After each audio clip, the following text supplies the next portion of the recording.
gilded gold scarab inlaid with lapis lazuli.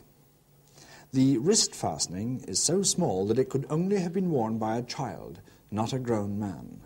And since it was in the special jewellery box, it must surely have been Tutankhamun's personal possession. But who was Tutankhamun?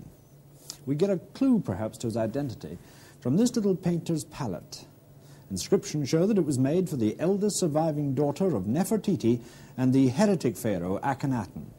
And this princess had been married to Akhenaten's co-regent Menkaure. And later, she became Tutankhamun's sister-in-law when Tutankhamun came to the throne. But would she have presented the new pharaoh with such a child's toy? Was Tutankhamun perhaps her little brother, as well as her brother-in-law? Family relationships in ancient Egypt were extremely complex.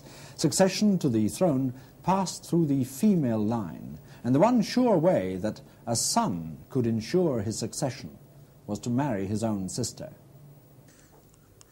It's a little hard to remember that Tutankhamun was still a child when he was crowned king, but these superb pendant earrings were a sign of his youth, for only boys wore earrings in those days.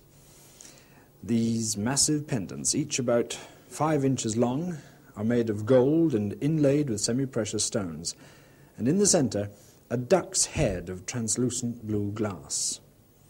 And the fastenings show signs of friction, indicating much wear. So Tutankhamun probably wore them until he was 12 or 14 years old. When Tutankhamun became king, he ceased to be a boy and became a symbol. He was little more than a political puppet in the upheavals that followed the controversial reign of the heretic pharaoh Akhenaten, who was his